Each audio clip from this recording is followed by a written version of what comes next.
रात के सन्नाटे में एक कमरा, टेबल पर खुली किताबें, दीवार पर चिपका हुआ एक सपना, डॉक्टर बनना है। और उसी कमरे में बैठा एक बच्चा जिसकी आंखों में नींद नहीं, बस एक डर है। क्या मैं उन 60-70 हजार में आ पाऊंगा या फिर उन्हीं लाखों में खो जाऊंगा। हर साल भारत में एक परीक्षा होती है, नीट। नाम छोटा है लेकिन इसका बोझ 25 लाख से ज़्यादा बच्चों के कंधों पर होता है।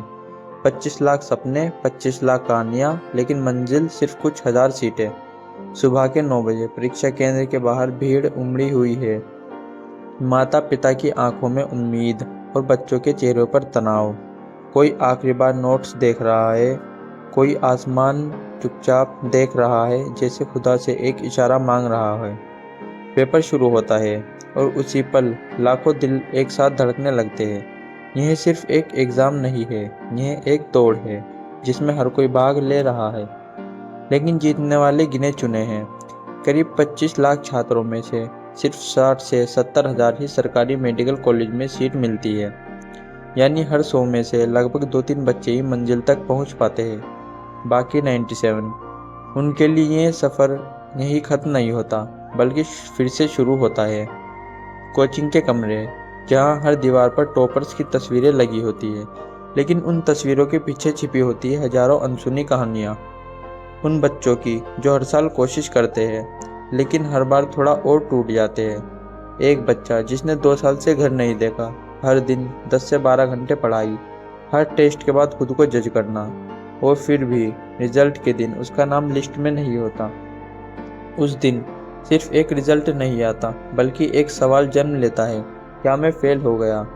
समाज का दबाव, रिश्तेदारों के सवाल, कितना नंबर आया, सरकारी सीट मिली।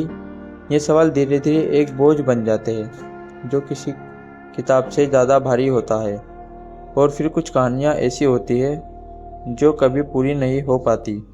हर साल कुछ बच्चे इस दबाव को सह नहीं पाते। वो फेलियर का टैग अपने दिल पर लेकर एक ऐसा कदम उठा लेते हैं जो हमेशा के लिए उनकी कहानी ख़त्म कर देता है। पीछे रह जाते हैं रोते हुए माँ बाप और एक कमरा। ऐसा ही अभी हाल ही में हुआ है पटना में, जहां मुजफ्फरपुर का रहने वाला शोएब ने जहर खाकर अपनी ज़िंदगी ख़त्म कर ली। शोएब ने एक नोट भी लिखा था जिसमें उसने लिखा था कि आई क्विट, और नीचे लिखा था कि माँ मुझसे नहीं होगा, और लिखा था कि पापा का रवैया मुझसे कभी अच्छा नहीं रहा।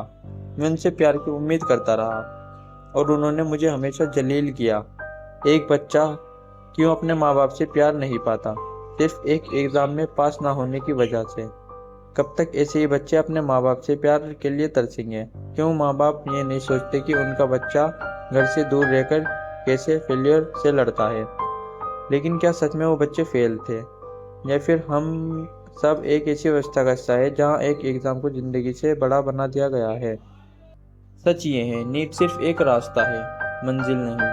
लेकिन जब पूरा सिस्टम, पूरा समाज एक उस रास्ते को ही सब कुछ बना दे, तो कई जिंदगियां उस रास्ते में ही खो जाती है।